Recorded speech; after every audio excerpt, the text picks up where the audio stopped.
রাতে কি মেয়েকে মেরেছিলাম আমি? কিছুই তো মনে পড়ছে না। দাগটা দেখে তো মনে হচ্ছে ঠেকানোর ফলে ক্ষত হয়েছে। তাহলে কি মেয়েটার গলায় ছুঁছিলাম? নিশ্চয়ই এই মেয়ে কথা অমান্য করেছিল, নয়তো মাতাল অবস্থায় উল্টোপাল্টা কাজ করার স্বভাব আমার নেই। তার ভাবনার মাঝেই তড়িঘড়ি করে হিজাব ছাড়িয়ে নিজেকে স্বাভাবিক করে নিল হুমায়রা। ক্রস্ত পায়ে রুম ত্যাগ করতে নিবে এর আগেই কানে আসলো কৃষানের গম্ভীর কণ্ঠস্বর। এই, দাঁড়া। চলন্ত পা জোড়া থেমে গেল হুমায়রার। সাথে সাথেই উল্টো ঘুরে উত্তর করলো, জি। রাতে কিছু হয়েছিল? আমার হাতে ব্যান্ডেজ কেন? আর কে লাগিয়েছে এটা? কি বলবে মেয়েটা? আপনি গ্লাস ভেঙে আমাকে মারতে চেয়েছিলেন, আর সেই গ্লাসের কাচ দিয়েই হাত কেটেছে আপনার। এটা বলবে? যথাযথ উত্তর না পেয়ে নখ দিয়ে হাত খুঁড়তে লাগলো। তোর কি কান খাটো? পানি গ্লাসটা দিয়ে কেটেছে। কৃষানের রাম ধমক খেয়ে কথা না বলে থাকা হলো না আর। উত্তরে কিছু বলল না সামনের ব্যক্তি। হুমায়রার কথায় ঘটনার গভীরতা অনেকটাই আঁচ করতে পেরেছে সে। হয়তো মেয়েটা পানি দিতে এসেছিল, তার জন্যই ওকে মারতে গিয়েছিল। এবার যা এখান থেকে। টি শার্টের উপর শার্ট জড়াতে জড়াতে অন্যদিকে তাকিয়ে বলে উঠল কৃষান। তার বলতে দেরি, অথচ রুম ছাড়তে দেরি হলো না হুমায়রার। মেয়েটা যেন কোনো মতে কেটে পড়লেই বাঁচে। ধূসর রঙের একটা শার্ট পরে ভার্সিটির জন্য বেরোলো কৃষান। ড্রয়িং রুমে আসতেই সামনে পড়লো ইয়াসমিন বেগম। তাকে সম্পূর্ণ উপেক্ষা করে যেতে নেবে অমনি পথ আটকে ধরলেন তিনি। বিরক্ত নিয়ে চাইল ছেলেটা। বলল, কে চাই? কোনো কথা বললেন না ভদ্রমহিলা। একটা 1000 টাকার নোট ছেলের হাতে গুজে দিতে লাগলেন। যত যাই হোক, টাকা না থাকলে ছেলে তার না খেয়ে থাকবে, যেটা মা হয়ে কখনোই সহ্য করতে পারবেন না তিনি। সন্তান না খেয়ে থাকলে কোনো মায়ের গলা দিয়ে খাবার নামে? তিনি অনুনয় করে বললেন, টাকাটা নিয়ে যা বাবা। দরকার নেই। যদিও মন গহীনের রাগের কোনো চিহ্নটুকুও নেই, তবুও মেয়েকে রাগ দেখানোর চেষ্টা চালালো কৃষান। তবে মায়ের অনুনয়ের কাছে সেই রাগ টিকল না বেশিক্ষণ। হার মেনে নিল ছেলেটা। অতঃপর টাকা হাতে বেরিয়ে পড়ল ফুরফুরে মেজাজে। নিত্যদিনের নিয়ম মাফিকে সময় কেটে গেল। কোলাহলহীন নির্জন রাস্তা। গাড়ির হর্নের শব্দ ব্যতীত তেমন কোনো আওয়াজ পাওয়া যাচ্ছে না। সকালের ব্যস্ততা শেষ করে ধরণী তখন ঠাঁই নিয়েছে দুপুরের হালকা নির্জনতায়। ভার্সিটি শেষ করে আজ আর বেশিক্ষণ আড্ডায় মজে থাকতে পারেনি কৃষান। শরীরটা কেমন টনটন করছে। ভিতরের প্রতিটা রগ যেন টেনে নিয়ে যাচ্ছে কেউ। মাথার ভিতরে যেন হাতুড়ি পেটানো হচ্ছে। সবকিছু একেবারে অসহ্য লাগছে ছেলেটার। তাই আর না পেরে সব ছেড়ে বাসার উদ্দেশ্যে রওনা হলো। মিনিট 10 মধ্যেই বাড়ির দোরগোড়ায় চলে এলো। বড় বড় পায়ে মেইন গেট অতিক্রম করে বাড়িতে প্রবেশ করলো। রুমে গিয়ে কোনো মতে কাঁধে থাকা ব্যাগটা ছুঁড়ে ফেলে বিছানায় গায়ে দিল। এতক্ষণে বোধহয় একটু একটু শান্তি মিলল ছেলেটার। জোহরে নামাজ শেষ করে আর রুমে যায়নি হুমায়রা। নামাজ ঘর থেকে বেরিয়ে খাবার খেয়ে দুই বান্ধবী সোজা ইকরার রুমে চলে এসেছে। তাদের মাঝখানেই বিছানায় চুপটি করে বসে আছে মিটু। ছোট ছোট লালিত চোখজোড়া তাদের উপরে নিবদ্ধ। সেই তখন থেকেই আগত পরীক্ষার ব্যাপারে কথা বলে যাচ্ছে দুজন। 2 মাস পরে উচ্চ মাধ্যমিক পরীক্ষা শুরু হতে যাচ্ছে তাদের। হুমায়রা বলছে সে নাকি পরীক্ষা দেবে না। যেখানে ইকরার পরিবারের তরফ থেকে কোনো নিষেধাজ্ঞা নেই, সেখানে পরীক্ষা না দেওয়ার মানে কি? এই বিষয়েই তখন থেকে হুমায়রাকে বুঝিয়ে যাচ্ছে ইকরা। অথচ ঘুমে বারবার চোখ লেগে আসছে হুমায়রার। রাতেও ঠিক করে ঘুম হয়নি, আবার দুপুরের ঘুমটাও মিস দেওয়ায় চোখ খুলে রাখা দায় হয়ে পড়েছে মেয়েটার জন্য। ইকরাও ইকরাই, সে নিজের মতো বলেই যাচ্ছে। হুমায়রা তো তার মামিকে বলেছিল উচ্চ মাধ্যমিক পরীক্ষাটা একেবারে দিয়ে না হয় বিয়েটা দিতে। এতে ইকরার পরিবারও কোনো বাধা দিত না, তা ভালো করেই জানতো হুমায়রা। তবে রেখা বেগম তার কথার কোনো তোয়াক্কাই করেনি। তিনি তো কোনো মতে হুমায়রাকে বাড়ি থেকে বের করলেই যেন বাঁচে। এইসব নিয়ে এখন আর কোনো আফসোস নেই হুমায়রার। ভাগ্যে যা ছিল তাই হয়েছে। আবার নতুন করে পড়ালেখা শুরু করার বিন্দুমাত্র ইচ্ছে নেই। অথচ সামনে থাকা ব্যক্তি মানলে তো। উল্টো জেদ ধরে বসেছে হুমায়রা পরীক্ষা না দিলে সেও দিবে না। এক পর্যায়ে মানতে বাধ্য হলো মেয়েটা। বলল সে পরীক্ষা দিবে। এখন পরীক্ষার টপিক বাদ দিতে। শুনে বিশ্বজয়ের হাসি ফুটলো ইকরার মুখে। বলল, শুক্রিয়া বান্ধবী আমার, এবার তুই ঘুমা। সাথে সাথেই বিছানায় গায়ে দিল মেয়েটা। নিজের রুমে যাওয়ারও প্রয়োজন বোধ করলো না। তার ঘুমন্ত মুখ পানে চেয়ে হাসলো ইকরা। পরপর নিজেও শুয়ে পড়ল। চতুর্দিকে আসরের আজান ধ্বনিত হতেই ঘুম ভাঙল হুমায়রার। পাশ ফিরে ইকরাকে ডাকলো মৃদু সুরে। গুনে গুনে 3টা ডাকের মাথায় গিয়ে সাড়া এলো ইকরার তরফ থেকে। নামাজ পড়বি চল। চোখ খুলে তাকালো ইকরা। পরপর কোনো অলসতা ছাড়াই উঠে পড়লো দুই বান্ধবী। ওয়াশরুম থেকে অজু সেরে হাঁটা দিল নামাজ ঘরের দিকে। অতঃপর নামাজ আদায় করে সতেজতা ফিরিয়ে আনলো শরীরে। তারপর নিত্যদিনের মতোই মিঠুকে নিয়ে চললো বাগানের দিক। সেখানে গিয়ে মিঠুকে ঘাস খাওয়ার জন্য ছেড়ে দিল। সেই ফাঁকে দুজন ফুল গাছে পানি দেওয়ার কাজ শেষ করলো। এভাবেই বিকেল গড়িয়ে সন্ধ্যা নেমে এলো। এর মাঝে একবারও রুমে যায়নি হুমায়রা।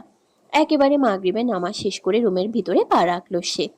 বিছানায় কাঁথা মোড়ানো অবস্থায় কৃষাণের অবয়ব দেখতেই 480 ভোল্টের ঝটকা খেলো মেয়েটা। চোখ বড় বড় করে সেদিকে তাকিয়ে রইল। এ বাড়িতে আসার পর আজকে প্রথম দিনের বেলায় কৃষাণকে শুয়ে থাকতে দেখলো। এমনিতে তো সারাদিন মাত্র একবার দর্শন পাওয়া যায় তার। তাও কোনো মতে ব্যাগটা রেখে ফ্রেশ হয়ে আবারও বেরিয়ে পড়ে। আজকে হঠাৎ কি হলো? শরীর খারাপ করেনি তো মানুষটার? কাল বৃষ্টিতে ভেজার দরুন জ্বর হলো না তো? সব বিস্ময় ভাব ছুঁড়ে ফেলে খ্রস্ত পায়ে স্বামীর নিকট এগিয়ে গেল সে। কৃষাণের গায়ে হাত রাখতেই আরেক দফা ছটকা খেলো। জ্বরে পুরো গা চলে যাচ্ছে তার। হুমায়রার যেন মনে হলো কোনো উত্তপ্ত জিনিসে হাত রেখেছে। মুহূর্তেই চোখে মুখে আতঙ্ক ছড়িয়ে পড়ল তার। কখন জ্বর আসলো মানুষটার?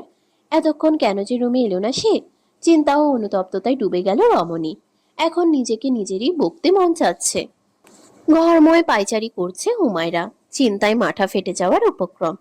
কৃষাণের ললাটে জলপট্টি দেওয়া। একটু পরপরই তাপমাত্রার প্রভাবে তা শুকিয়ে যাচ্ছে। আর সেটাকে পুনরায় সিক্ত করে কপালে দেওয়ার কাজে অব্যাহত রয়েছে সে। কিন্তু এতে করে কোনরূপ ফল পাওয়া যাচ্ছে না। জ্বর কমার কোনো নাম নেই, উল্টো ক্রমান্বয়ে বেড়েই চলেছে। এখন ওষুধ না খাইয়ে উপায় নেই, তবে ওষুধ সেবনের আগে কিছু তো খাওয়াতে হবে মানুষটাকে। কিন্তু এই লোক তো ঘরের খাবার মুখেই নেয় না। এখন কি করবে মেয়েটা? দ্বিধা দ্বন্দ্বে ভুগতে ভুগতেই রান্নাঘরের দিকে এগোলো। ভাত নামক খাবারটা একেবারে চোখের বিষ কৃষাণের। এই খাবারটাকে সহ্যই করতে পারে না সে। তাই একটা নুডলস হাতে স্যুপ বানানোর সিদ্ধান্ত নিল। সবাই তখন যার যার রুমে ব্যস্ত। হুমায়রা নিজের মতো স্যুপ বানিয়ে রুমে ফিরে এলো। শুনছেন? কৃষাণের শিউরে বসে মৃদুস্বরে ডাকলো হুমায়রা। কোনো সাড়া পাওয়া গেল না ওপাশ থেকে। ফের শোনা গেল একই সুর। শুনছেন? কষ্ট করে একটু কিছু খেয়ে ওষুধটা নিন, ইনশাআল্লাহ জ্বর ছেড়ে যাবে। কথা বলতে ইচ্ছে করছে না কৃষাণের। একে তো শরীরের অবস্থা বেগতিক, আবার হুমায়রার ডাকাডাকিতে মেজাজ খারাপ হলো। বিরক্তি নিয়ে উত্তর করলো। তুই যাবি এখান থেকে? আরেকবার ডাকবি? তো মেরে তন্দুরি বানিয়ে দেবেন জানি আমি। আগে সুস্থ হন, তাহলে সহজেই মারতে পারবেন।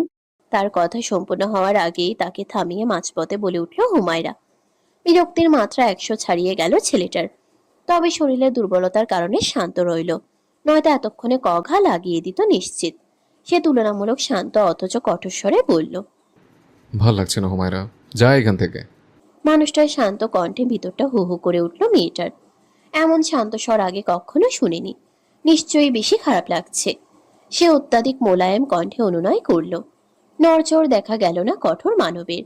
কাঁথার নিচ থেকে প্রশ্ন ছুড়ল। কি আনছিস? যদিও খাবারটা তেমন একটা পছন্দ হলো না কৃষাণের, তবুও কাঁথার নিচ থেকে দুর্বল শরীরটা টেনে নিয়ে ঠেকালো খাটের সাথে। আপাতত ওষুধ নেওয়া আবশ্যক। বরাবরের মতো না খেয়েই ওষুধ সেবন করার নিয়ত ছিল তার। তবে এই মেয়ের প্যান প্যান থেকে বাঁচতে খাবার খেতে হচ্ছে। অসুস্থতার সুযোগে একটু বেশি বার বেড়েছে মেয়েটা। সুস্থ হওয়ার পর মজা বুঝাবে এটাকে। মুখের সামনে চামচ বাড়িয়ে রেখেছে হুমায়রা, অথচ সামনের ব্যক্তির সেসবে খেয়াল নেই। সে তীক্ষ্ণ দৃষ্টিতে হুমায়রাকে পরখ করছে। সেই দৃষ্টির আড়ালে থাকা গভীর পরিকল্পনাগুলো বুঝতে সক্ষম হলো না সরল রমণী। সে স্বামীর জরাক্রান্ত মুখের দিকে তাকিয়ে খাবার নিতে ইশারা করলো। সম্বিত ফিরল কৃষাণের। চিন্তার জগৎ থেকে বেরিয়ে এলো মুহূর্তেই। পরপরই কোনরূপ বাধা ছাড়া খাবার মুখে পুরে নিল। 5 কি 6 চামচ খেয়েই আর খাবে না বলে জানিয়ে দিল। হুমায়রার খুব করে বলতে ইচ্ছে হলো পুরোটা খেয়ে শেষ করুন, তবে সাহসে কুলোলো না। এইটুকু যে খেয়েছে এটাই অনেক। অতঃপর কৃষাণের দিক পানি আর ওষুধ এগিয়ে দিল। ওষুধ সেবন করে আবারও শুয়ে পড়ল সে। আদেশের স্বরে বলল। কেউ যেন না জানে জ্বরের কথা। আচ্ছা। এ বেলায় একটু নিশ্চিন্ত হলো মেয়েটা। এর মাঝেই মসজিদে ঈশার নামাজের আহ্বান দেওয়া হলো। সুপের বাটিটা নিয়ে রান্নাঘরে রেখে দিল হুমায়রা। তারপর চলে গেল নামাজ আদায় করতে। চুলার সামনে দাঁড়িয়ে রাতের খাবার গরম করছে হুমায়রা। টেবিলে বসে খাবারের অপেক্ষা করছে বাড়ির কর্তারা। এখনো গরম হয়নি। জি আম্মু, হয়ে গেছে প্রায়। ইয়াসমিন বেগম পাশে এসে একটু পরখ করলেন। পরপর যেভাবে এসেছিলেন সেভাবেই চলে গেলেন। 3 রকমের খাবার গরম করে যেই না গ্যাস বন্ধ করতে নেবে হুমায়রা, তখনই খাবার টেবিল থেকে ভেসে আসলো ইয়াসমিন বেগমের স্বর। আম্মু, একটু কষ্ট করে একটা ডিম ভাজি করে দাও তো তোমার আব্বুর জন্য। এখনই দিচ্ছি আম্মু। বলেই পেঁয়াজ মরিচ কুচি করে ডিম ভাজার কাজ শুরু করলো। এর মাঝেই আবারও রান্নাঘরে এলেন ইয়াসমিন বেগম। ততক্ষণে ভাজা প্রায় হয়ে গেছে। কাজ হতেই ভদ্রমহিলা ডিম নিয়ে চলে গেলেন টেবিলে। সেই ফাঁকে সবকিছু পরিষ্কার করে গুছিয়ে রেখে দিল হুমায়রা। অতঃপর পুরুষদের খাবার শেষ হতেই টেবিলে বসে পড়ল মহিলাগণ। ডাকা হলো হুমায়রাকে। শাশুড়িদের খাবার এগিয়ে দিয়ে নিজেও খেতে বসলো। খাওয়া শেষে এঁটো থালা বাসনগুলো ধুতে লেগে পড়ল। এখন এগুলো তার নিত্যদিনের কাজ হয়ে উঠেছে। সংসার জীবনে এসব সাধারণ ব্যাপার। তবে আজকে শরীরটা দুর্বল লাগছে মেয়েটার। কাজ যেন এগোচ্ছেই না। দুদিন রাতে ঠিকমতো ঘুম না হওয়া থেকেই মূলত এই দুর্বলতার সৃষ্টি। কাজের মধ্যেই ধীর পায়ে পাশে এসে দাঁড়ালো ইকরা, বলল, আমি সাহায্য করি। না, লাগবে না, পারবো আমি। মুচকি হেসে উত্তর করলো হুমায়রা। তবে তার কথা সম্পূর্ণ উপেক্ষা করে কাজে হাত লাগিয়ে দিল সামনে রমণী। বললাম তো আমি পারবো, তুই হাত লাগালি কেন?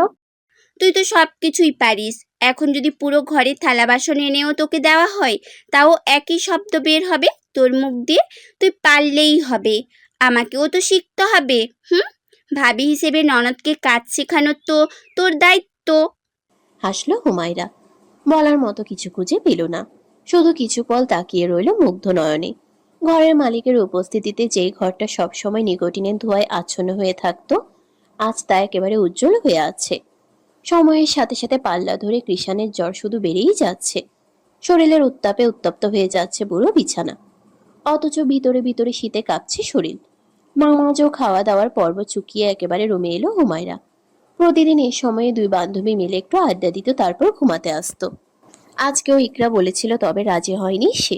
নিজের শরীর খারাপের বাহানা দিয়ে কোনো মতে রুমে চলে এসেছে। মনটা বড্ড ছটফট করছিল। কাজের মধ্যেও বারবার স্বামীর অসুস্থতার কথা মাথায় এসেছে। ধীর পায়ে মানুষটার নিকট এগিয়ে গেল। তাপমাত্রা চেক করতে কপালে হাত ঠেকাতেই আটকে উঠল মেয়েটা। জ্বরের মাত্রা একটুও কমেনি। কপালে থাকা জলপট্টিটা একেবারে শুকিয়ে গেছে। সাথে সাথেই ওয়াশরুম থেকে মগ ভরে পানি নিয়ে এলো। শুকিয়ে কাঠ হয়ে যাওয়া জলপট্টিটা ভিজিয়ে কপালে দিয়ে দিল। তারপর শিওরে বসে খুঁটিয়ে খুঁটিয়ে দেখতে লাগলো ঘুমন্ত পুরুষটিকে। দুপুরে ধূসর রঙা শার্টটা এখনো গায়ে জড়ানো। শার্টের সবগুলো বোতাম খোলা হওয়ায় ভিতরে টি শার্ট দেখা যাচ্ছে। সেখানে ঝলমল করছে একটা রূপার লম্বা চেইন। তার মাঝখানে লাগানো একটা রড লকেট। একই রকমের সিলভার ব্রেসলেট স্থান পেয়েছে হাতেও। পুরোটাই বখাটের সাজসজ্জায় ভরপুর। অথচ চেহারাটা একদম নিষ্পাপ শ্যামলা গড়নের আকর্ষণীয় চেহারা। ঘন মোটা ভ্রুযুগলে নিচে একজোড়া তীক্ষ্ণ চোখ। অপরিপাটি চুলগুলো কপাল ছাড়িয়ে ভ্রুতে এসে পড়েছে। তার গভীরভাবে পর্যবেক্ষণের মধ্যেই পুনরায় শুকিয়ে উঠল মাথার জলপট্টি। পরপর সেটা আবারও ভিজিয়ে দিল মেয়েটা। একবার, দুবার, তিনবার এভাবেই জলপট্টি দিতে দিতে মধ্যরাত ঘনিয়ে আসলো। একবার, দুবার, তিনবার এভাবেই জলপট্টি দিতে দিতে মধ্যরাত ঘনিয়ে আসতে লাগলো। অথচ জ্বর কমলো না মানুষটার। চোখ বারংবার ঘুমের রাজ্যে তলিয়ে যেতে চাইছে। কিন্তু স্বামীর চিন্তায় চোখের পলক অবধি পড়তে দিল না রমণী। অতঃপর নিজের শরীরের সকল দুর্বলতা ভুলে আবারও কাটিয়ে দিল আরেকটি নির্ঘুম রাত। রাতের তৃতীয় প্রহর। সকলে তখন গভীর ঘুমে মত্ত। ঘণ্টা খানেক বাদেই ফজরের আজান পড়বে ধরণীতে। ঝিঝি পোকাদের ডাকেও তখন কানে আসছে না। তারাও বোধহয় তখন ঘুমের দেশে পাড়ি জমিয়েছে। একেবারে নির্জীব নিস্তব্ধ হয়ে আছে চারিপাশ। সহসা শরীরের সকল শীতলতা কেটে গিয়ে ঘামতে শুরু করলো কৃষাণ। ভিজতে লাগলো গায়ে থাকা শার্ট। অসহ্য গরমে ঘুম হালকা হয়ে এলো ছেলেটার। অমনি নাকের ভিতর প্রবেশ করলো নারীসুলভ একটা পবিত্র সুঘ্রাণ। সেই ঘ্রাণের উৎস অনুসরণ করে অজান্তেই পাশ ফিরে শুলো সে। তখনই খুব কাছ থেকে শোনা গেল কারো ভারী নিঃশ্বাসের শব্দ। মুখের উপর কারো তপ্ত নিঃশ্বাস উপলব্ধি করতেই পুরোপুরি ঘুম ছুটে গেল তার। তড়াক করে চোখ মেলে তাকালো। সাথে সাথেই থমকে গেল মস্তিষ্ক, থমকালো ছেলেটার পুরো সত্তা। চোখের সামনে তার বালিশের কোণায় আবিষ্কার করলো এক ঘুমন্ত পরীকে। গাঢ় সবুজ হিজাবের মধ্যে স্থান পাওয়া মায়াবী মুখখানা দেখে মনে হচ্ছে স্বর্গ থেকে নেমে আসা কোনো হুর, যার চেহারা থেকে ক্ষণে ক্ষণে ছড়িয়ে পড়ছে স্নিগ্ধতা। এই প্রথম এতটা কাছ থেকে হুমায়রাকে দেখছে কৃষাণ। কেন যেন ব্যাপারটাতে মোটেও রাগ হলো না তার, বরং কণ্ঠনালী থেকে বেরিয়ে এলো অনাকাঙ্ক্ষিত কিছু বাক্য। কোনো মেয়ের চেহারায় বুঝে এতটা মায়া হয়? সৃষ্টিকর্তা কি পুরো জগতের সকল মায়া এই মেয়ের চেহারায় ঢেলে দিল, নাকি আমি আজকাল বেশি ভাবছি এই মেয়েকে নিয়ে? ভাবনার মাঝে সে লক্ষ্য করলো মেয়েটা এক হাতে পানির মগ ধরে রেখেছে। ভ্রু কুঁচকে গেল তার। কাঁথাটা গা থেকে সরিয়ে উঠে বসলো। তৎক্ষণাৎ কিছু একটা কোলের উপর পড়ল। তাকাতেই দেখতে পেল আধ ভেজা জলপট্টি। মস্তিষ্ক সজাগ হলো, বুঝতে পারলো পুরো ঘটনা। এই মেয়েকে সারাটা জেগে আমার মাথায় জলপটে দিয়েছিল, কিন্তু কেন? এত কিছু পরও কি করে এসব করে কেউ? যত চাইছে মেয়েটাকে নিয়ে ভাববে না, ততই মস্তিষ্কের প্রতিটা নিউরনে নিউরনে ভাবার নির্দেশনা পাঠিয়ে দিচ্ছে এই মেয়ে। এ কেমন যেন আজব টাইপের মেয়ে। আবারও তাকালো সামনে থাকা নারীটির পানে। দেখলো মনোযোগ দিয়ে। ঠিক কতক্ষণ তার অপলক দৃষ্টি আটকে রইল জানা নেই। এক পর্যায়ে হুমায়রার হাত থেকে মগ নিয়ে ওয়াশরুমে ঢুকে পড়ল সে। ঘামে চুপচুপে হয়ে আছে শরীর, তাই শাওয়ার নেওয়ার সিদ্ধান্ত নিল। ফোনের বাজখাই শব্দে ঘুম ছুটে গেল কৃষানের। সবটুকু বিরক্তি হাতের মধ্যে ঢেলে দিয়ে খপ করে ধরল মোবাইলটা। স্ক্রিনে ঝলঝল করছে রবির নাম্বার। বিরক্তি সংযত করে কল রিসিভ করলো।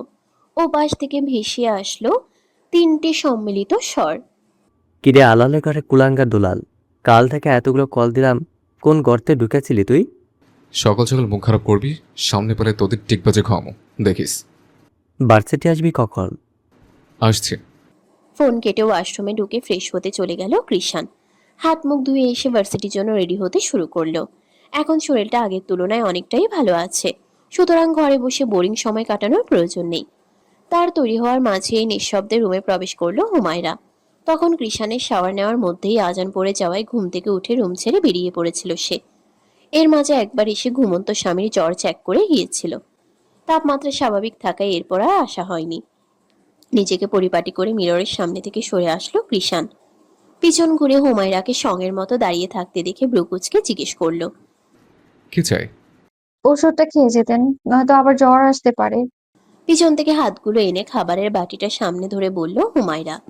চোখ মুখ একেবারে স্বাভাবিক, ভয়ের লেশটুকু নেই তার মুখে। ব্যাপারটা বোধহয় সহ্য হলো না সামনের ব্যক্তির। সে শার্টের হাতা গুটাতে গুটাতে দাঁত খিচে বলতে নিল। খুব বার বেড়েছিস তুই না? তবে তো এবার তোকে।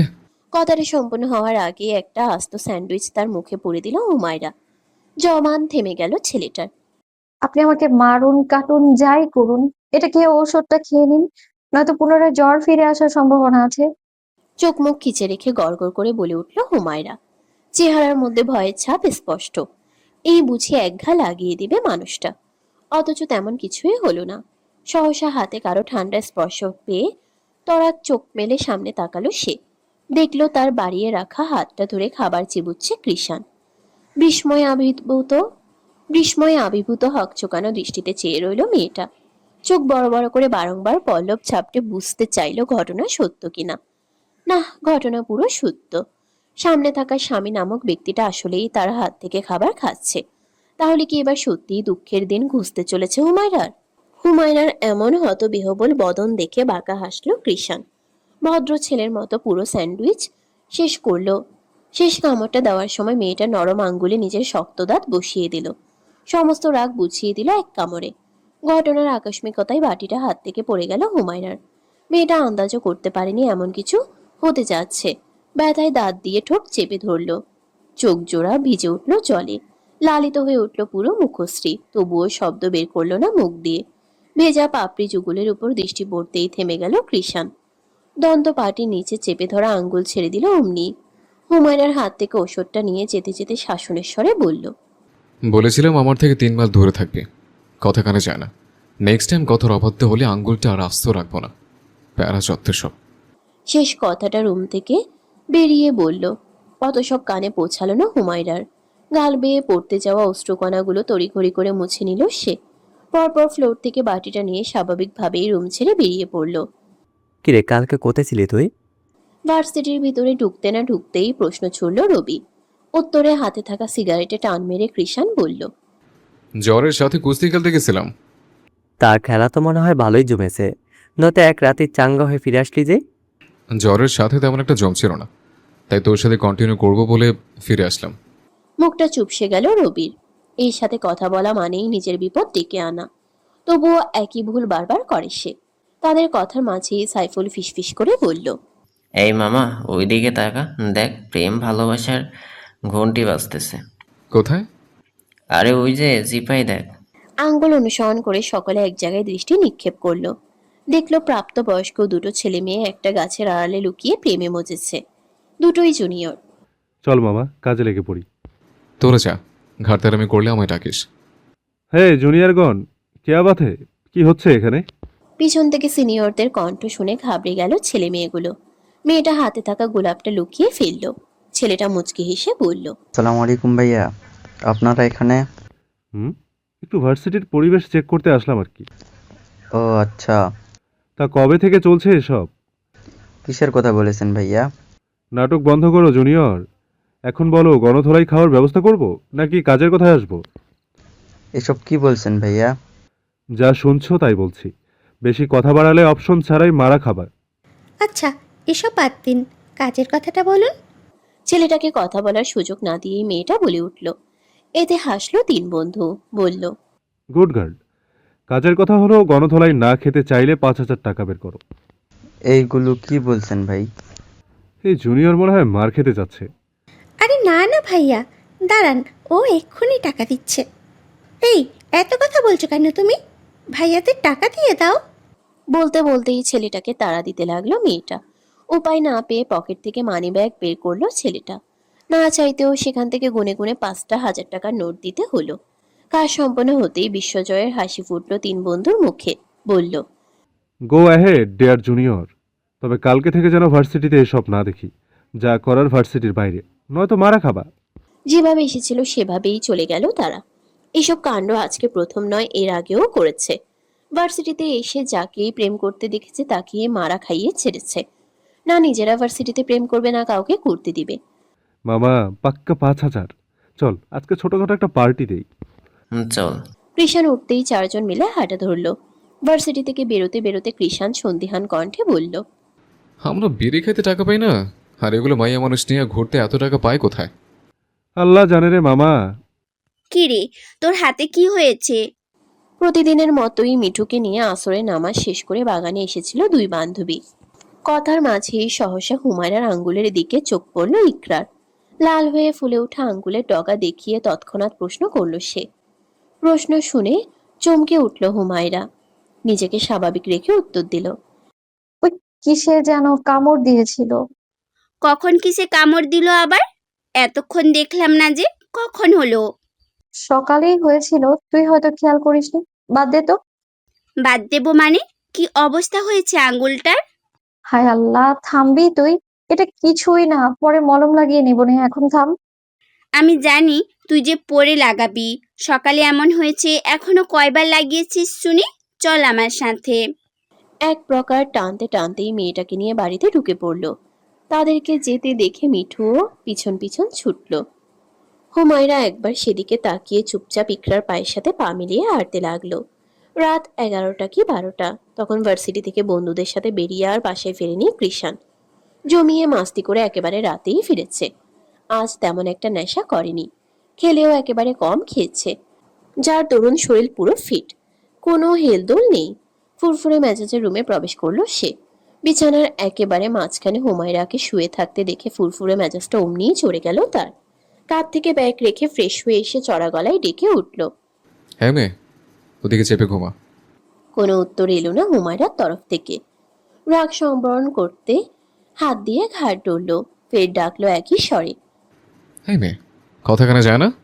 পরপর দুবার ডাকার পরও যখন কোনো সারা শব্দ পাওয়া গেল না, তখন এগিয়ে এসে গালে বেশ জোরে একটা চাপড় মারলো। কিছু বলতে নেবে এর আগেই মেয়েটার শরীরের উত্তপ্ততায় হালকা ঝটকা খেলো। নরম গালে কৃষাণের চর খেয়ে ঘুমের মাঝেই সামান্য নড়ে উঠল হুমায়রা। সেদিকে তাকিয়ে স্তব্ধ হয়ে রইল কঠোর মানব। অনিচ্ছা সত্ত্বেও হাত ছোঁয়ালো মেয়েটার কপালে। জ্বরে গা পুড়ে যাচ্ছে একদম। এ বেলায় কপালে ভাঁজ পড়ল ছেলেটার। কি করবে ভাবতে ভাবতেই মাথায় একটা বুদ্ধি এলো। সাথে সাথেই রুম থেকে বেরিয়ে গেল সে। ঘুমের দেশে তলিয়া আছে ইকরা। চারপাশে কি হচ্ছে কোনো খবর নেই তার।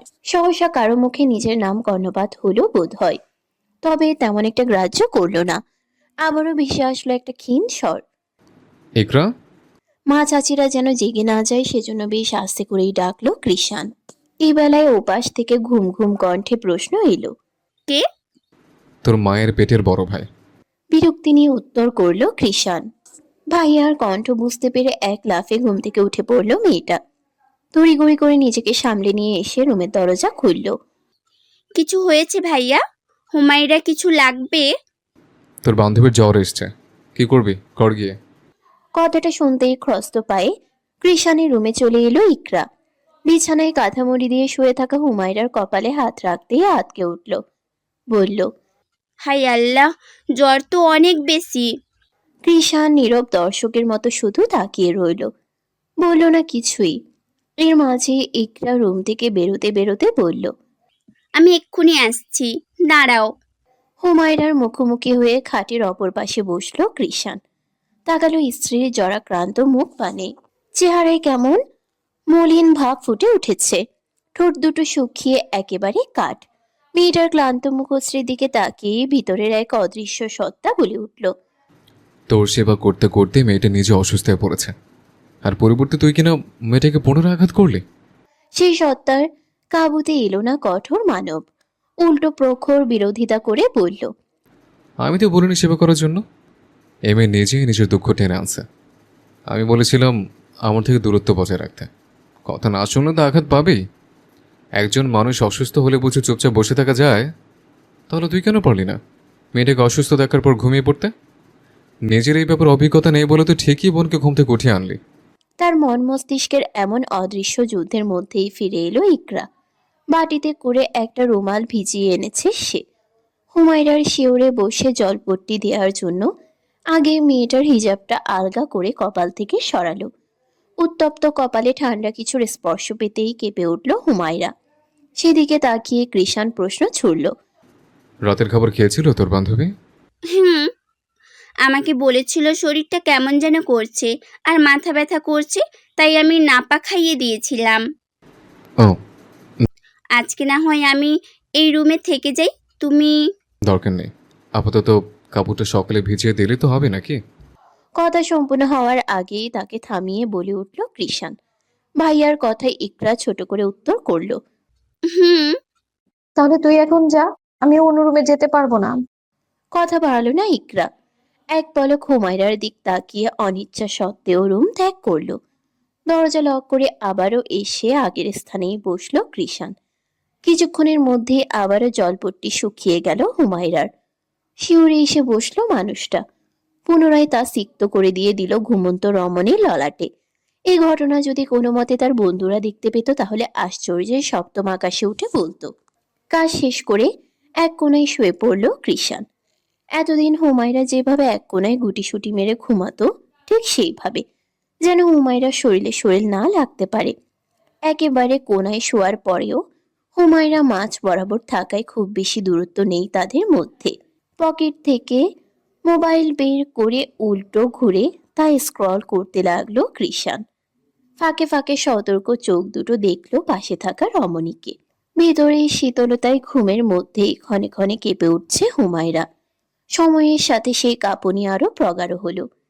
ঠান্ডায় হাত পা একেবারে গুটিয়ে নিয়েছে, এতেও উষ্ণতা পাচ্ছে না মেয়েটা। সহসা পাশে উপলব্ধি করলো একটা উষ্ণ কিছুর। কোনো কিছু না ভেবেই হাত বাড়িয়ে আঁকড়ে ধরলো তা। ফোন স্ক্রলের মাঝেই পেটের মধ্যে একটা উত্তপ্ত নরম হাতের স্পর্শ পেয়ে থমকে গেল কৃষানের পুরুষ সত্তা। হুমায়রার কম্পময় শরীরটা তাকে আষ্টে পিষ্টে ধরতেই হাত থেকে ফসকে পড়ে গেল মোবাইলটা। নির্জন রাতে পুরো ফ্লোরে ঝনঝন শব্দের উত্তোলন হলো। সেই সাথে কিছু একটা আশ্রে পড়ল কৃষানের হৃৎকোটরে। এক অজানা অনুভূতির জোয়ারে শিহরিত হলো প্রতিটা শিরা উপশিরা। এই প্রথম কোনো নারীর এতটা কাছাকাছিতে বড্ড অশান্ত হলো মস্তিষ্ক। গলা শুকিয়ে কাঠ একটা শুষ্ক ঢোক গিলল ছেলেটা। বহু কষ্টে ঘাড় ঘুরিয়ে তাকালো স্ত্রী নামক নারীটির পানে। ঠান্ডায় তিত্তির করে কাঁপছে হুমায়রার টিউলিপের পাপড়ির ন্যায় গোলাপি অধর যুগল। সেদিকে তাকিয়ে প্রকাণ্ড ঝড় উঠল ছেলেটার মনে। মস্তিষ্ক অচল হলো অগণিত নিষিদ্ধ বার্তায়। সামনে থাকা মায়াবী রমণীটিকে এ বেলায় কোনো প্রাণঘাতিকার চেয়ে কম মনে হলো না তার কাছে। সাথে সাথেই হুমায়রাকে নিজের থেকে ছাড়িয়ে উঠে পড়ল সে। আলমারি থেকে কমফোর্ট বের করে জড়িয়ে দিল মেয়েটার শরীরে। কাঁপুনি কমতে লাগলো অমনি। স্বস্তি নিঃশ্বাস ফেলল কৃষান। পরপর ঘেমে ওঠা শরীর নিয়ে বারান্দার দিক হাঁটা দিল। ঠোঁটের বাজে সিগারেট ধরিয়ে লাইটার জ্বালিয়ে দিল সিগারেটের মাথায়। অতঃপর সকল নামহীন অনুভূতি উড়ে গেল নিকোটিনের ধোঁয়ায়। সেদিকে তাকিয়ে কৃষাণ বিড়বিড় করে বলল, নারীর স্পর্শ বড্ড ভয়ানক। এ মেয়েকে দূরে রাখতে চাইছে, অথচ এই কিনা আমার অস্তিত্বকে নিয়ন্ত্রণহীন করে ছাড়ছে। এর মাঝেই ভিতর থেকে সিগারেটের গন্ধে কেসে উঠল হুমায়রা। দীর্ঘশ্বাস ফেলল ছেলেটা। পাত খাওয়া সিগারেটটা গ্রিলের ফাঁক দিয়ে ফেলে দিল। বলল, শুধু কি আর বলি নারী জাতি মানেই প্যাড়া? সকালে ঘুম থেকে উঠে কৃষাণকে বিছানায় পেল না হুমায়রা। চোখ জোড়া পুরো ঘর খুঁজল মানুষটাকে। না, কোথাও তার অস্তিত্ব নেই। রাতে বুঝি বাসায় ফিরেননি তিনি? সারা রাত কি বাইরেই কাটিয়েছে? সকাল সকাল চেহারায় অন্ধকার নেমে এলো মেয়েটার। বিছানায় ভর দিয়ে শোয়া থেকে উঠে বসলো সে। ফ্লোরে পা ফেলতে যাবে, এর আগেই করিডোর থেকে ভেসে আসলো কাঙ্ক্ষিত ব্যক্তির অনাকাঙ্ক্ষিত স্বর। কোথায় যাচ্ছিস? ভরকে গেল হুমায়রা। অবাক দৃষ্টিতে তাকালো করিডোরে দাঁড়িয়ে আকাশের দিক তাকিয়ে থাকা মানবের পানে। বলল, আপনি ওখানে কেন? যেভাবে পরে বিছানা চড়ে ঘুমিয়েছিস, আরেকজন ঘরে থাকার কোনো অপশন ছিল? ডাকলেই হতো। শুধু ডাকিনি, থাপ্পড়ও মেরেছিলাম, কাজ হয়নি। চোখ বড় বড় হয়ে গেল মেয়েটার। তার ঘুমটা এতটাও গাঢ় নয়। গতকাল শরীরটা অতিরিক্ত খারাপ লাগছিল, যার দরুন এত কিছু তার মাথায় ছিল না। মাঝখানেই শুয়ে পড়েছে, কিন্তু তাই বলে থাপ্পড় খেয়েও সজাগ পাবে না। এখন কোথায় যাবি? তাড়াতাড়ি যা, আমি ঘুমাবো। কৃষাণের কণ্ঠে সম্বিত ফিরল হুমায়রার। হন্তদন্ত হয়ে বলল, জি, আপনি ঘুমান, আমি নামাজ পড়তে যাচ্ছি। বিছানা ছেড়ে ওয়াশরুমে ঢুকে পড়ল সে। সাথে সাথেই বিছানায় গায়ে এলিয়ে দিল কৃষাণ। চোখে এসে ভিড় করলো রাজ্যের ঘুম। শীতের তিক্ততা কাটিয়ে ধরণীতে আগমন ঘটেছে বসন্তের। নিজের অমায়িক সৌন্দর্য দিয়ে প্রকৃতিকে নতুন সাজে সাজিয়ে তুলেছে ঋতুরাজ। গাছে গাছে গর্জে উঠেছে নতুন পত্তর। ক্ষণে ক্ষণে সকালের স্নিগ্ধ হাওয়ায় দোল খেয়ে নিজেদের অস্তিত্বের জানান দিচ্ছে তারা। চাঁদে দাঁড়িয়ে সেই দৃশ্য মুগ্ধ দৃষ্টিতে দেখছে হুমায়রা ও ইকরা। হুমায়রার শরীরের তাপমাত্রা এখন প্রায় পুরোপুরি নিয়ন্ত্রণে।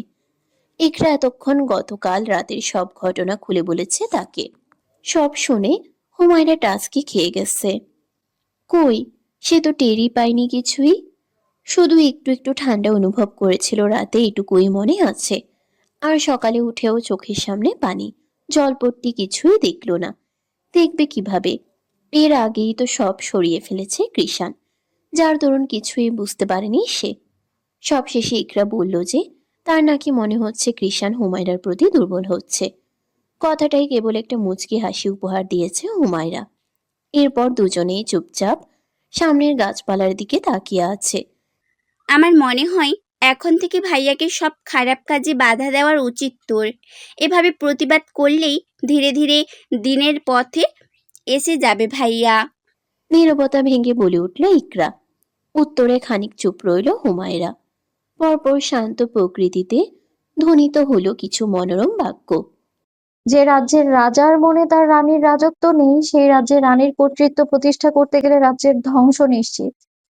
আমরা দীর্ঘকাল সংসার করার স্বপ্ন দেখি, অথচ সংসার টিকানোর মূল ভিত্তিটাই ভুলে যাই। নির্দিষ্ট ব্যক্তির মন গহীনে জায়গা না করতে পারলে শত চেষ্টার পরেও সংসার টেকে না। যেদিন আমার হালাল পুরুষের মনে আমার রাজত্ব এসে যাবে, সেদিন তার রাজ্য তিনি আপন মনেই আমার হাতে তুলে দেবেন। আমি সেই দিনেরই অপেক্ষায় আছি।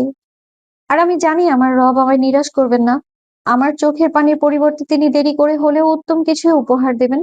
তা ঠিক, তবে আমার মনে হচ্ছে ভাইয়ার মনে এখন তোর জন্য একটা সফট কর্নার তৈরি হয়েছে, তাই এখন থেকে প্রতিবাদ করলেও পারিস। যদিও আমি জানি না ওনার মনে সত্যিই আমার জন্য কিছু আছে কিনা, তবে এখন যদি আমি ওনার জীবন নিয়ে কথা বলি, আমার মনে হয় উনি আরো বিগড়ে যাবেন। কেননা উনি যেখানে মেয়েদের সহ্যই করতে পারেন না, আমাকে সারাক্ষণ বলেন দূরে থাকতে, সেখানে যদি এখন ওনাকে আমি বলি এটা করা যাবে না, ওটা করা যাবে না, তখন উনি রেগে গিয়ে উল্টো সেই কাজটাই আরো বেশি করে করবেন। আরো দখলদারি ওনার মোটেও পছন্দ নয়। এক্ষেত্রে আমার প্রতিবাদী নয়, বরং আরো বেশি ধৈর্য ধারণ করতে হবে। আর দোয়া করো আমি যেন শেষ অবধি ধৈর্য ধারণ করতে পারি। অবশ্যই আমার প্রিয় সখী, আমি জানি ইনশাল্লাহ তুই একদিন তোর হৃদয়ের পবিত্র ভালোবাসা দিয়ে আমার ভাইয়ার মন জয় করবি। কেউ একজন বলেছিলেন হুমায়রা কেন প্রতিবাদ করে না। আশা করি সে উত্তর পেয়েছেন। ক্যালেন্ডারে পাতা উল্টিয়ে চোখের পলকে কেটে গেল 2টি দিন। এই দুদিনে কৃষাণের থেকে তেমন কোনো আঘাতপ্রাপ্ত হয়নি হুমায়রা। ধমকা ধমকি তো তার রোজকার রুটিনের আবশ্যক কর্ম, এটা থেকে ছাড় পায়নি। তবে এতে তেমন একটা প্রভাব পড়ে না মেয়েটার উপর। এ কদিনে স্বামীর এমন ধমকে একেবারে অভ্যস্ত হয়ে গেছে সে। আজকে মির্জা পরিবারের প্রতিটা সদস্যদের মধ্যে তাড়াহুড়া চলছে। কিছুক্ষণ পরেই তারা রওনা হবে কৃষাণদের মামা বাড়ির উদ্দেশ্যে। একদিন সেখানে থেকে পরদিনই আবার রওনা হতে হবে আলভি মামার বাড়ির উদ্দেশ্যে। এই সপ্তাহের মাথায় আবারও দেশ ছাড়বে নিকরার বাবা চাচারা। সেই সুবাদে দু ভাইয়ের শ্বশুর বাড়ি থেকেই দাওয়াত পড়েছে। এইদিকে সবার মাঝে যতটা তারা দেখা যাচ্ছে, ঠিক ততটাই গা ছাড়া ভাব নিয়ে আছে কৃষাণ। প্যান্টের পকেটে হাত দিয়ে বেশ ফুরফুরে মেজাজে ভার্সিটির জন্য রেডি হয়ে নিচে নামতে দেখা গেল তাকে। ছেলের এমন লাপাত্তা ভাবে বরাবরের মতোই বিরক্ত হলেন ইয়াসমিন বেগম। তিনি সকাল সকাল গিয়ে বলে এসেছেন রেডি হয়ে থাকতে, অথচ এসবে কোনো খেয়ালই নেই ছেলেটার। ভদ্রমহিলা ছেলের পথ আটকে দাঁড়ালেন, বললেন, তোকে বলেছিলাম না আজকে তোর মামা বাড়িতে যাব। কোথায় যাচ্ছিস তুই? তো যেতে নিষেধ করেছে কে? তোমার বাপের বাড়ি, তুমি যাও। তুই যাবি না? এক কথা বারবার বলতে গিয়ে বিরক্ত হলো ছেলেটা। সকালেও একবার বলেছে সে কোথাও যাচ্ছে না, তারপরেও বারবার একই প্রশ্ন করার মানে হয়? বিরক্তি নিয়ে উত্তর করলো, গেলেই তোমার বাপের বাড়ির মানুষ শুধু জ্ঞান দেওয়া শুরু করে। আমার আবার অত জ্ঞানী মানুষ সহ্য হয় না। তোমরা যাও তো। জিজ্ঞেস করে দেখিস তুই। যা বলে ঠিকই তো বলে। এ বাড়িতে আরেকটাও তো ছেলে আছে নাকি? তোর মতো এমন অমানুষ হয়েছে সে। নিজের বড় ভাইয়ের মতো হতে পারিস না, আবার আমার বাপের বাড়ির মানুষ সেটা বললেই দোষ। ওর মতো হতেও চাই না আমি। তুই কখনো আলভির মতো হতে পারবি না অমন। এই এক কথা কানের কাছে বারবার বলো না তো। ছোটবেলা থেকে শুনে আসছে তোমাদের এই বয়ান। ওর মতো হওয়ার দরকার নেই আমার। আমি আমার মতো হয়েছে। ওর নাম আরেকবার আমার সামনে নেবে না বলে দিলাম। আগে থেকেই তো ও ভালো ছিল আর আমি খারাপ ছিলাম, তাই এখন সে খারাপের উচ্চমাত্র গিয়ে পৌঁছেছে। সুতরাং ওর সাথে আমাকে টানবে না। আমি আমার মতো। চিৎকার করে বলল কৃষাণ। রাগে চোখ মুখ লাল হয়ে গেছে ছেলেটার। পরিস্থিতি খারাপের দিকে যেতে দেখে রান্নাঘর থেকে এগিয়ে আসলেন নাজমিন বেগম। ছোট যাকে হালকা ধমকে সুরে বললেন, সকাল সকাল এসব কি শুরু করলে? ও যেতে না চাইলে জোর করার কি আছে? ও তো কখনোই কোথাও যায় না। থেমে গেলেন ইয়াসমিন বেগম। ক্ষুব্ধ চোখে তাকিয়ে রইলেন ছেলের পানে। সেদিকে লক্ষ্য করল না কৃষাণ। গটগট পায়ে রুমে চলে গেল সে। ভার্সিটিতে যাওয়া হলো না আর। পুরো ঘটনা রান্নাঘর থেকে চুপচাপ লক্ষ্য করল হুমায়রা। স্বামীর কথার পিছনে লুকিয়ে থাকা অভিযোগগুলো বুঝতে বেগ পোহাতে হলো না তার। মিঠুর জন্য খাবার নিয়ে ধীর পায়ে রুমে প্রবেশ করলো হুমায়রা। আশেপাশে চোখ বুলিয়ে খুঁজল মন গহীনের কাঙ্ক্ষিত ব্যক্তিটাকে। রুমের মধ্যে দেখা মিলল না তার। বারান্দায় গিয়ে দেখতে পেল মানুষটার চওড়া কাঁধের পিছনটা। মিঠুকে নিয়ে বারান্দায় বসে সিগারেট ফুঁকছে কৃষাণ। হুমায়রার উপস্থিতি টের পেতেই ধমকে বলল, এখানে কে চাই? মিঠুর জন্য খাবার নিয়ে এসেছি। দে। হাত বাড়িয়ে বাটিটা নিয়ে নিল সে। কিছু বলল না হুমায়রা, তাকিয়ে রইল সেদিকে।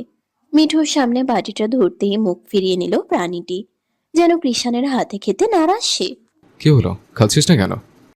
মিঠু, তুমি না ভালো, খেয়ে নাও। বাটিটা আরেকটু এগিয়ে দিয়ে আদুরে গলায় বলে উঠল হুমায়রা। সাথে সাথেই ভদ্র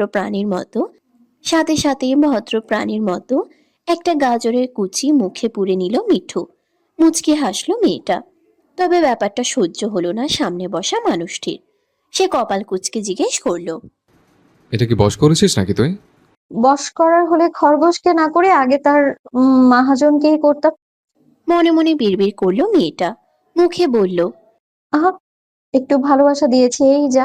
আচ্ছা বলুন তো, এই দুটো গাজরের থেকে কোন গাজরটা বেশি ভালো? দুটো গাজরের টুকরো কৃষাণের সামনে ধরে ফ্লোরে বসতে বসতে প্রশ্ন ছুড়ল হুমায়রা। তার কাণ্ড দেখে ভ্রু বেঁকে গেল কৃষাণের। রাগ নিয়ে বলল, তোর কি আমার হাতে মার খাওয়ার ইচ্ছে জেগেছে? তো আপনার সাথে থেকে আর কি বা পাওয়ার ইচ্ছে থাকতে পারে? ভালোবাসা তো দিবেনই না। ফালতু কথা বলে মার খাস না বলে দিলাম। এমনিই মেজাজ খারাপ, ধরলে একদম দুনিয়া দেখার অবস্থায় রাখবো না। আমাকে মেরে যদি আপনার মেজাজটা একটু ভালো হয় তাহলে না হয় খেলামই কটা মার। আজকাল বেশি কথা ফুটছে তোর মুখ দিয়ে। তোকে তো বলেই হুমায়রাকে মারার জন্য তেড়ে এলো। জায়গা থেকে নড়ল না মেয়েটা, শুধু চোখ মুখ খিচে রাখলো, যেন স্বামীর মার সাদরে গ্রহণ করতে প্রস্তুত সে। তার এমন মাসুম চেহারার পানে তাকিয়ে কেন যেন হাত উঠাতে সক্ষম হলো না কঠোর মানব। মেয়েটার বন্ধ চোখের দিক এক পলক তাকিয়ে হাত সরিয়ে আনলো কৃষাণ। বলল, তুই সামনে থেকে যা, আমার আরেকবার বিরক্ত করলে। কোন গাজরটা ভালো এটা বললেই তো হয়। আমি আপনাকে আর কিছু জিজ্ঞেস করব না, দয়া করে একটু বলুন। মেয়েটার এমন অনুনয়ে নিজের সিদ্ধান্ত থেকে নড়তে বাধ্য হলো কৃষাণ। দীর্ঘশ্বাস ফেলে গাজর দুটোকে পর্যবেক্ষণ করে বলল। এটার থেকে ওইটা ভালো। প্রত্যাশিত জবাব পেয়ে মুচকি হাসলো হুমায়রা।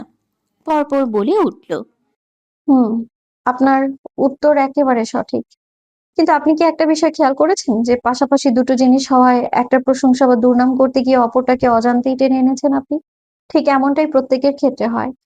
আশেপাশে থাকা দুটো মানুষের মধ্যে কারো প্রশংসা বা দুর্নাম করতে গেলে আমরা অজান্তেই পাশের জনকে টেনে আনি। এর মানে এই নয় যে যার সাহায্যে অন্যকে সুনাম করা হলো সে খারাপ, বরং তারা দুজনেই দুজনের দিক থেকে পারফেক্ট। সে হয়তো আহ ওই ব্যক্তির মতো অতটা ভালো নয়, তবে সে নিজের জায়গা থেকে ঠিক। সুতরাং এসব ভেবে নিজেকে খারাপ করা পুরোপুরি ভাবে ভুল, তাই না? কৃষাণ পূর্ণ দৃষ্টি নিক্ষেপ করে দেখল হুমায়রার মনোযোগী সত্তাটাকে। পরপর ভ্রু উঁচিয়ে প্রশ্ন করল, তুই কি জ্ঞান দিচ্ছিস আমাকে? আস্তাগফিরুল্লাহ, মোটেও না। আমার নিজেরই তো জ্ঞান নেই, আপনাকে দেব কি করে? একেবারে ইনোসেন্ট ফেস নিয়ে উত্তর করলো মেয়েটা। তাহলে এতক্ষণে এই কথাগুলো দিয়ে কি বুঝিয়েছিস? সারমর্মটা হলো আপনি অতটাও মন্দ নন, শুধু একটুখানি বখাটে। বসা থেকে উঠে স্থান ত্যাগ করার প্রস্তুতি নিয়ে বলল হুমায়রা। এই, তুই কোথায় যাচ্ছিস? দাঁড়া বলছি। আমার সাথে ফাজলামি করিস? হুমায়রাকে আর পায় কে? খ্রস্ত পায়ে রুম ছাড়ল সে। দরজার কাছে গিয়ে আবারও বলল, ফাজলামি না, আমি সত্যি বলছি, আপনি ততটাও খারাপ নন। অতটা না, তোর ভাবনার চেয়েও বেশি মন্দ আমি। কথাটা শুনে মুখের মুচকি হাসিটা উবে গেল হুমায়রার। যেতে যেতেই মিহিস্বরে বলল। বখাটে স্বামী। কৃষাণের সজাগ কানে কথাটা পৌঁছাতেই কেন যেন হাসি পেল ছেলেটার। মুহূর্তের মধ্যেই মন থেকে মুছে গেল সকল অভিযোগ, হিংসা, রাগ। স্থান পেল এক টুকরো শান্তির হাসি। মনটা আগের তুলনায় শান্ত হতেই ভার্সিটি যাওয়ার সিদ্ধান্তে আবার ফিরে আসলো কৃষাণ। চুলগুলো হাত দিয়ে একটু ঠিকঠাক করে হাঁটা ধরল। ড্রয়িং রুমের শেষ মাথায় আসতে পা জোড়া থেমে গেল তার। রান্নাঘর থেকে ভেসে আসলো অপ্রত্যাশিত কিছু কথোপকথন। তুমি কি কোনোভাবে এখন ওই বকাটে ছেলের সাইড নিচ্ছ? শাশুড়ির কণ্ঠের পরিপ্রেক্ষিতে দমল না হুমায়রা। পূর্বের মতো মাথা নিচু করেই বলে উঠল, না আম্মু, আমি ওনার সাইড নিচ্ছি না। উনি ভুল করলে আপনি বকাবকি করুন বা যাই করুন, শুধু কারোর সাথে তুলনা না করার অনুরোধ রইল। কারো তুলনা করে কিছু বললে মানুষের মনে একটা নেতিবাচক প্রভাব পড়ে। এর থেকে সে নিজেকে আরো খারাপের দিকে ঠেলে দেয়। আর তুলনা করার মধ্য দিয়ে একটা মানুষের মনে হিংসা তৈরি হয়। আমার যেটা মনে হলো বললাম, এতে আপনি কষ্ট পেয়ে থাকলে আমায় ক্ষমা করবেন। বিস্ময়ে অভিভূত হয়ে আছে কৃষাণ।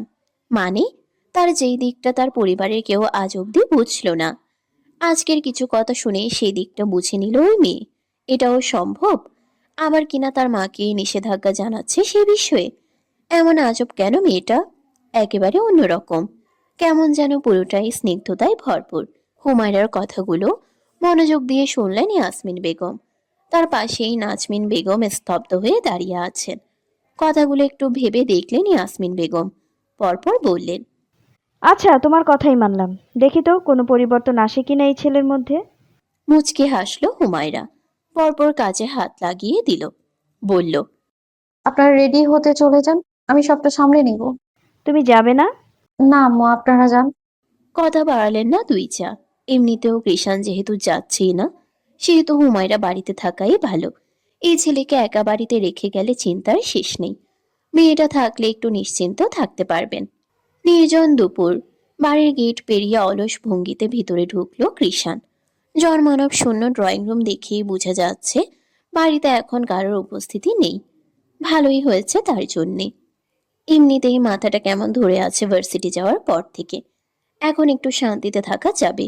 চিল মুডে নিজের রুমের দিক হাঁটা ধরল সে। দরজার সামনে আসতেই পা যুগল থেমে গেল তার। সামনে দৃশ্যে অচল হলো মস্তিষ্কের নিউরন বার্তা। চোখের সামনে আবিষ্কার করলো এক খোলা চুলের কেশপতিকে। মিররের সামনে দাঁড়িয়ে নিজের ভেজা চুল ছাড়ছে হুমায়রা। কিছু জল বিন্দুর ফোঁটা চিকচিক করছে তার গালে। এই প্রথম হুমায়রাকে চুল খোলা অবস্থায় দেখতে পেল কৃষাণ। ছেলেটা ভেবেছিল বাসায় হয়তো কেউ নেই, আর রুমে এসে যে এমন অনাকাঙ্ক্ষিত দৃশ্য দেখবে তা মোটেও আশা করেনি। দর্পণে স্বামীর প্রতিবিম্ব ভেসে উঠতেই সেদিক ফিরে তাকালো হুমায়রা। মুচকি হেসে বলল, আসসালামু আলাইকুম। সম্বিত ফিরল কৃষাণের। চটজলদি নিজেকে স্বাভাবিক করে মনে মনে সালামের উত্তর নিল। মুখে বলল, তুই বাড়িতে কেন? মানে আবার ফাজলামি শুরু করেছিস তুই? আপনি বাড়িতে তাই? আরে ফাজলামো কেন করতে যাব? এমনি আমি কোথাও যাই না। ভাবছিলাম একে একে একটু এনজয় করবো, তেলি তো সব মাটি করে। আমি কি আপনাকে এনজয় করা থেকে আটকে রাখবো নাকি? আটকে রাখা লাগবে নাকি? আশেপাশে থাকলেই তো আমি কেমন যেন আটকে যাই। আচ্ছা যাই হোক, এখন কথা হচ্ছে তুই এইভাবে চুল খুলে রেখেছিস কেন?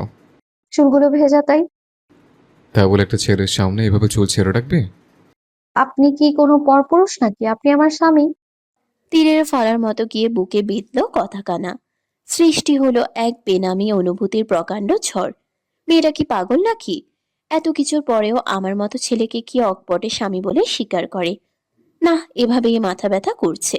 আবার এই মেয়েকে নিয়ে ভাবতে বসলে ব্যথা আরো বেড়ে যাবে। সে কাঁধের ব্যাগটা সোফায় রেখে ওয়াশরুমের উদ্দেশ্যে হাঁটা দিল। হুমায়রাকে সম্পূর্ণ উপেক্ষা করলো বললেই চলে। কিছু বলল না মেয়েটা, চুপচাপ দাঁড়িয়ে রইল নিজের জায়গায়। মনটা বিষণ্ণ হতে চাইলেও তাকে নতুন আশায় জাগ্রত করলো। কিছুক্ষণের মধ্যেই ওয়াশরুম থেকে বেরিয়ে এলো কৃষাণ। দরজা খোলার শব্দে সেদিকে লক্ষ্য করলো হুমায়রা। দেখলো মানুষটার চোখ জোড়া আগের তুলনায় কেমন লাল হয়ে গেছে। চুলগুলো খামচে ধরে এগিয়ে আসছে সে। মেয়েটা মুখ খুলে কিছু জিজ্ঞেস করতে নিবে, মাঝপথেই তাকে থামিয়ে দিল কৃষাণ।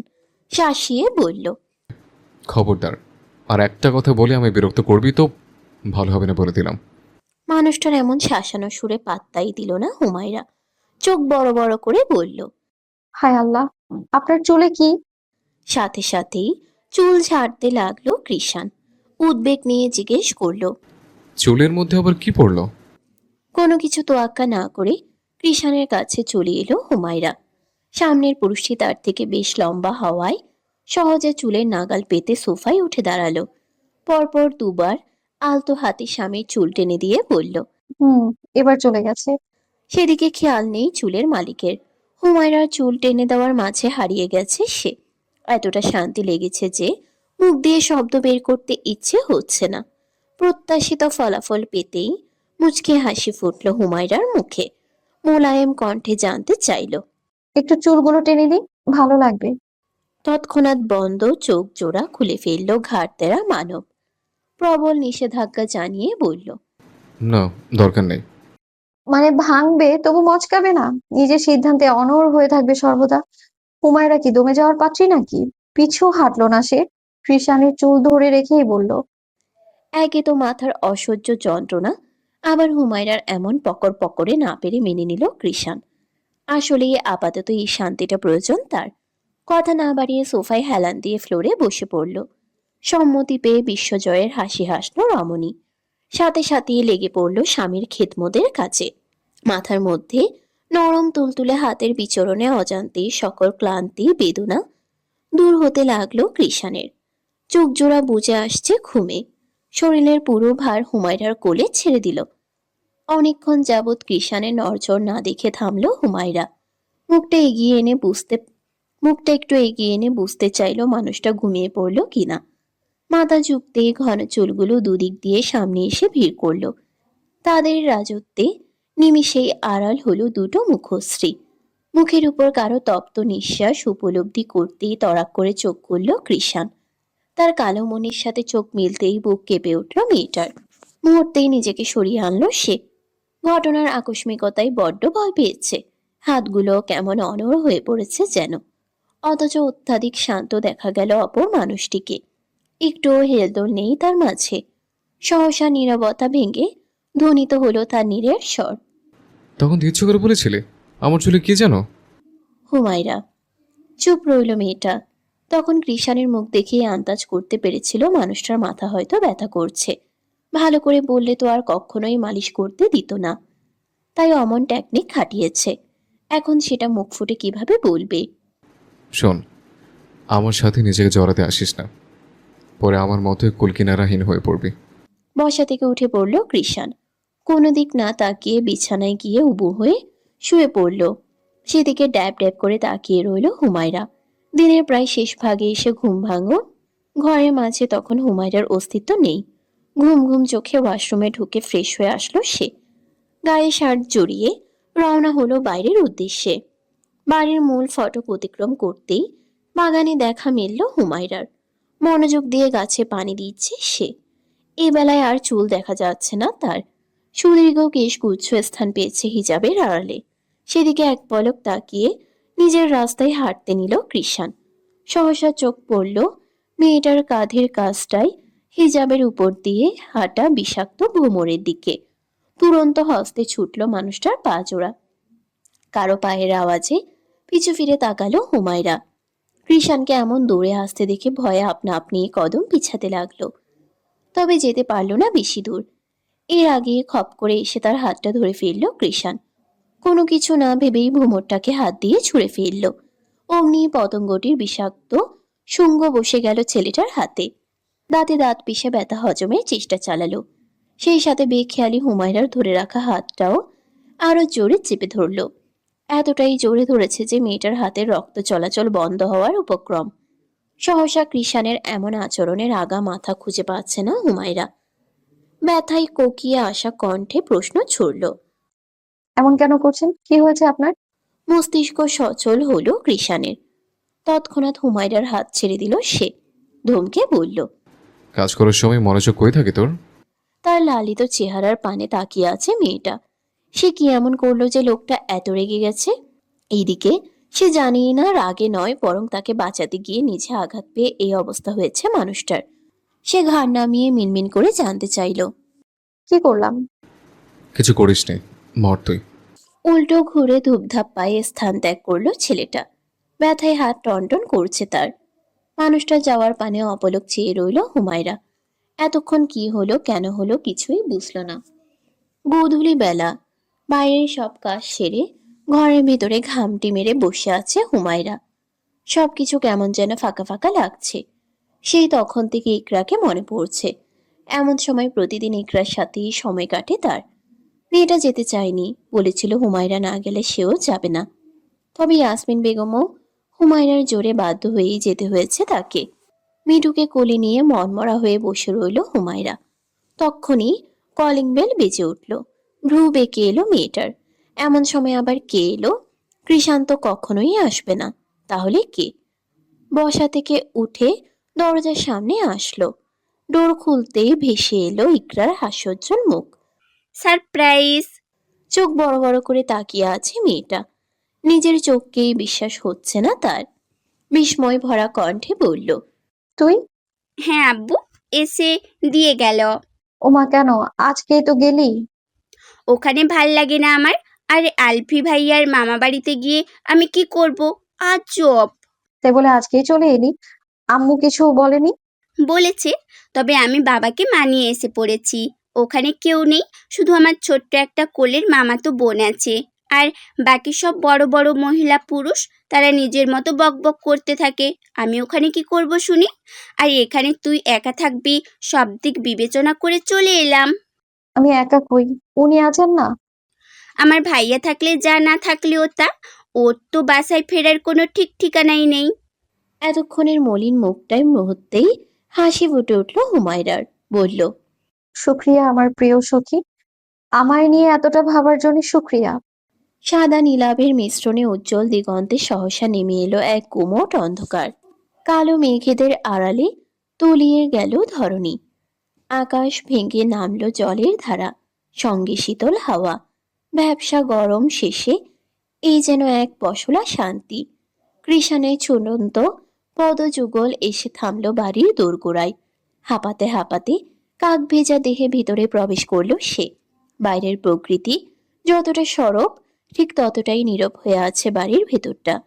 পুরো ঘরময় অন্ধকারে আচ্ছন্ন। কোথাও কোনো শব্দের বালাই নেই। নিস্তব্ধ বাড়িটিতে পা রাখতেই কৃষানের মন গহীনে উকি দিল একটাই প্রশ্ন। ওই মেয়েটা কোথায়? ভয় পাচ্ছে না তো? ইকরার ফেরা সম্পর্কে অবগত নয় সে, তাই ব্যাপারটা একটু বেশি ভাবালো তাকে।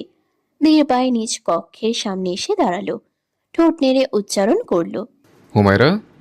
নীরব বাড়িটিতে প্রতিধ্বনিত হতে লাগলো নামটি। চার দেয়ালে বাড়ি খেয়ে ফিরে এলো একই স্বর।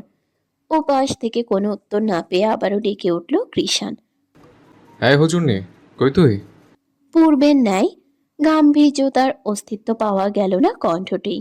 এবারও কোনো সারা শব্দ না পেয়ে ফোনের ফ্ল্যাশ জ্বালিয়ে পুরো রুমে চোখ বুলালো। শূন্যতায় ডুবে থাকা কক্ষটি আবিষ্কার করতেই ভ্রু বেঁকে এলো ছেলেটার। বারান্দায় গিয়েও একই ঘটনা ঘটল। ক্রস্ত পায়ে রুম ছেড়ে বেরিয়ে পড়ল, জোর গলায় ডাকলো। হুমায়রা? বাড়ির প্রতিটা কানায় কানায় পৌঁছালো সেই ডাক, তবে নামের মালকিনের কোনো প্রতিউত্তর পাওয়া গেল না। হৃদগহীনের ক্ষুদ্র আতঙ্ক এবার ছড়িয়ে পড়তে লাগলো কঠোর মানবের পুরো শরীরে। হুমায়রা? কণ্ঠের মাঝেই ছড়িয়ে পড়ছে আতঙ্ক। গাম্ভীর্যে ভরপুর কণ্ঠটা আজ অত্যাধিক শক্তিহীন শোনা যাচ্ছে। একে একে ড্রয়িং রুম থেকে শুরু করে রান্নাঘর অবধি ছুটে চলল। না, কোথাও দেখা মিলল না কাঙ্ক্ষিত নারীটির। ভাইয়া, কিছু হয়েছে? চোখ ডলতে ডলতে রুম থেকে বেরিয়ে এলো ইকরা। কৃষানের চিৎকারে কাঁচা ঘুমটা ভেঙে গেছে তার। ইকরাকে দেখতে এক টুকরো আশার আলো খুঁজে পেল ছেলেটা। তড়িঘড়ি করে বোনের নিকট এসে জিজ্ঞেস করলো। তুই কখন এলি? আর তোর বান্ধবী কি তোর রুমে? বিকেলে আব্বু এসে দিয়ে গেছে। আর হুমায়রা তো তোমার রুমেই, একটু আগেই তো চলে গেল। বলেছে বৃষ্টিতে নাকি তাড়াতাড়ি ঘুমিয়ে পড়বে। আশার আলোটা ধপ করে নিভে গেল কৃষানের। তবে ভিতরের অবস্থা বুঝতে না দিয়ে উল্টো শাসনের স্বরে বলল। ফাজলামো করছিস? তোর বান্ধবী রুমে নেই, আমি মাত্র দেখে আসলাম। রুজোড়া কুচকে গেল ইকরার। ঘুম থেকে উঠে ফাজলামো কেন করতে আসবে সে, তাও আবার এই খচ্চরের সাথে? তোমার সাথে ফাজলামো কেন করতে যাব আমি? বিশ্বাস না হলে রুম চেক করে দেখো। বলেই দরজা ছেড়ে দাঁড়ালো। প্রদর্শিত হলো মেয়েটার খালি কক্ষ। সাথে সাথেই ভেসে আসলো কৃষানের অত্যাধিক শান্ত স্বর। তাহলে তোর বান্ধবী কোথায়? পুরো আত্মবিশ্বাস নিয়ে কৃষানের রুমের দিক হাঁটা ধরল ইকরা। হাতে করে কৃষানের ফোনটা নিয়ে গেল। সে জানে হুমায়রা রুমেই থাকবে, কেননা রুম ছেড়ে বাইরে কোথাও গেলে ইকরাকে অবশ্যই ডাকতো। আর এমন অন্ধকারে বাইরে কোথায় বা যাবেও। তার ভরসায় শান্ত হতে পারল না কৃষান। একেবারে নিখুঁতভাবে বাড়ির প্রতিটা কোণা চেক করেছে সে। এমনকি যে নামাজ ঘরে আজ অবধি তার পা পড়েনি সেখানেও গিয়েছে। নিজেকে শান্ত রাখার ব্যর্থ প্রচেষ্টা চালাচ্ছে।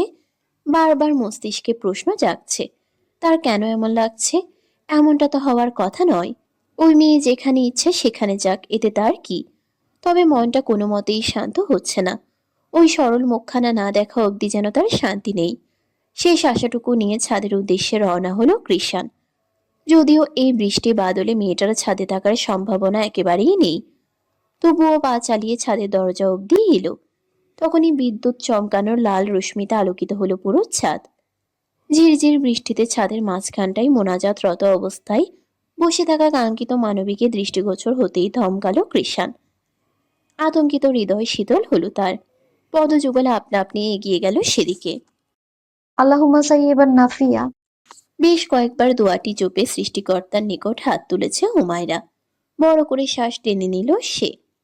পরপর বৃষ্টিদাতার নিকট তুলে ধরল তার অপরিপূর্ণ চাওয়ার ভাণ্ডার। তার মুখোমুখি হয়ে বসে আছে কৃষান। শান্ত চোখ জোড়া তাকিয়ে দেখছে নিখুঁতভাবে। মেয়েটার চোখ বন্ধ, ঠোঁট জোড়া নেড়ে অনবরত কি যেন বলে যাচ্ছে। নাকের পাঠা ক্ষণে ক্ষণে ফুলে উঠছে, যেন এক্ষুনি চোখ বেয়ে অশ্রু গড়িয়ে পড়বে। দোয়ার শেষ বেলায় এসে ঠোঁট ভেঙে শব্দহীন কেঁদে উঠল হুমায়রা। বলতে লাগলো, হে আমার প্রতিপালক, তুমি আমার ধৈর্য আরো বাড়িয়ে দাও। জীবনে যত কঠিন মুহূর্তই আসুক না কেন, তোমার রহমত থেকে আমায় বঞ্চিত করো না। আগত দিনের কোনো এক সিজদায় যেন আমি আমার স্বামীর হেদায়েতের সুখে কাঁদতে পারি। সেই দিন আসা অবধি আমার রহমত প্রদান করো। ঠিক একই সময়ে তার ক্রন্দনরত মুখ পানে চেয়ে আল্লাহর সবচেয়ে অনিয়মিত একজন বান্দা বলে উঠল, হে মালিক, তোমার এই পবিত্র বান্দির সকল চাও পূর্ণ করে দাও। ছাদের দরজায় দাঁড়িয়ে ভাই আর ভাবিকে একত্রে সৃষ্টিকর্তার নিকট চাইতে দেখে মুচকি হাসল ইকরা। তাদেরকে খুঁজতে খুঁজতে এখানে এসেছে সে। কাঙ্ক্ষিত মুখগুলোর দেখা মিলতেই সকল চিন্তার পাহাড় মাথা থেকে ছেড়ে সেও ঠোঁট নেড়ে রবের নিকট আবদার করলো। হে আমার রব, তোমার এই 2 বান্দাবান্দির ইচ্ছেগুলো তুমি পূরণ করে দিও। অতঃপর একই দোয়া ধ্বনিত হলো 3টি মানুষের অন্তর থেকে, আর তা পৌঁছে গেল তাদের মালিকের নিকট। দয়াময় পরম করুণাময় কি সেই দোয়া কবুল না করে থাকবেন? দীর্ঘ মোনাজাত শেষ করে চোখ খুলল হুমায়রা। অসময়ে চোখের সামনে কাঙ্ক্ষিত ব্যক্তির সাক্ষাতে বুক শুদ্ধ ধক করে উঠল তার। পিছিয়ে গিয়ে ভরকানো কণ্ঠে বলল,